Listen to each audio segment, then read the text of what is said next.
אדוני היושב-ראש, חברי הכנסת, שמעתי את הדוברים שהלינו על מצבו של משרד החוץ.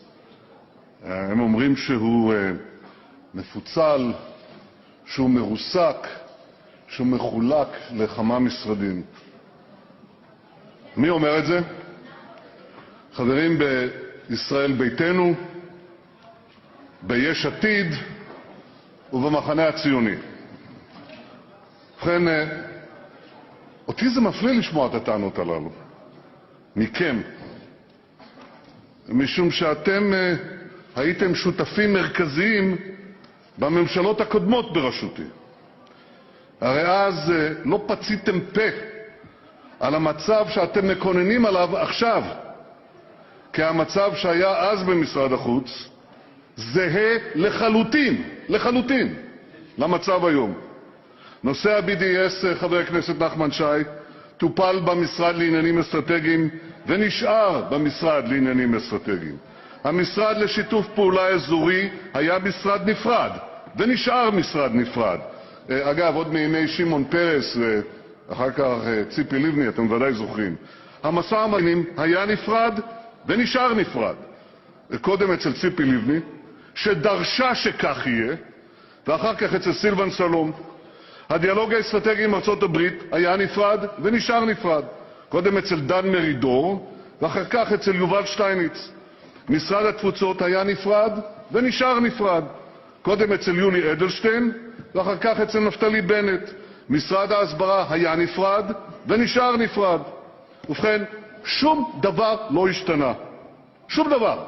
בזמן שאתם הייתם בממשלות הללו, לא שמעתי מכם אפילו הברה, לא מילה, הברה, על הפירוד והפיצול הזה. להפך, תמכתם בזה, אפילו ביקשתם חלקים מזה. שום דבר לא השתנה, זולת דבר אחד, העובדה שאתם היום באופוזיציה. ומאז שאתם באופוזיציה, אתם מקוננים על ריסוקו כביכול של משרד החוץ, שלא היה ולא נברא. אבל אתם אומרים, יש לכם עוד טענה, שמעתי גם אותה, לפחות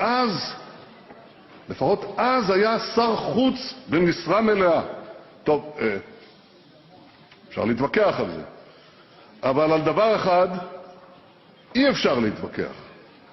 במשך קרוב לשנה אני הייתי שר החוץ, ועשיתי זאת לבקשתו המפורשת של אביגדור ליברמן, שלא רצה שימנה מישהו אחר.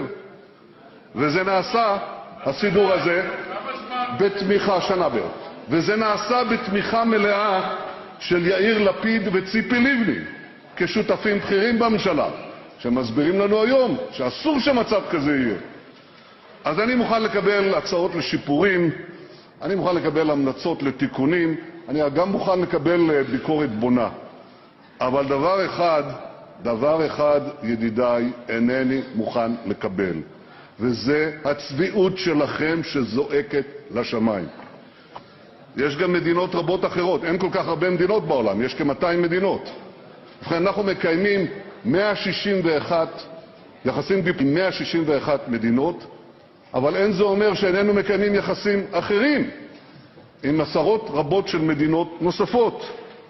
אני יכול לספור ב10 אצבעותיי את מספר המדינות שאינן מקיימות יחסים עם ישראל, ושאנחנו איננו מקיימים יחסים איתן. לא עם צפון קוריאה, לא עם איראן, גם לא עם מדינת דאעש ולא עם מדינת החות'ים. זה נכון. אבל אנחנו מקיימים יחסים מלאים ויחסים אחרים עם רובן של מדינות העולם. מי שמבודד זה לא ישראל בקשריה עם הקהילה הבינלאומית, אלא המדינות שאין להן קשרים עם ישראל, והמספר הזה הולך ומצטמצם כל הזמן. אנחנו שומעים את הדברים שלכם, אתם מציינים את המוכר והידוע, את החד-צדדיות נגד ישראל באו"ם ובפורומים בינלאומיים, וגם ובמיוחד ביבשת אירופה, במדינות מסוימות שאתם מבקרים שם, ששם עולים מיעוטים מוסלמים וחוברים יחד לשמאל אנטישמי ופועלים נגדנו. חלק מזה הוא סיפור חדש, אבל חלק מזה הוא סיפור ישן. אני עסקתי בו באו"ם לפני 30 שנה, כשהייתי שם שגריר, וכמה עשרות שנים לפני כן בן-גוריון ביטל את העליהום הקבוע על ישראל במוסדות האלה, הוא אמר אום שמום. טוב, אז בזה אין שום חדש.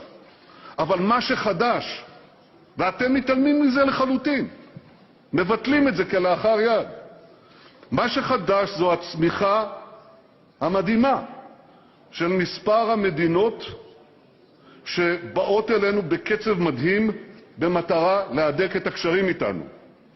אמרתם איזו מדינה קטנה, זוטרה. יש גם כאלה, אבל מעצמות עולמיות בכל התחומים. כך עשינו וכך נמשיך לעשות. אני מודה לראש ממשלת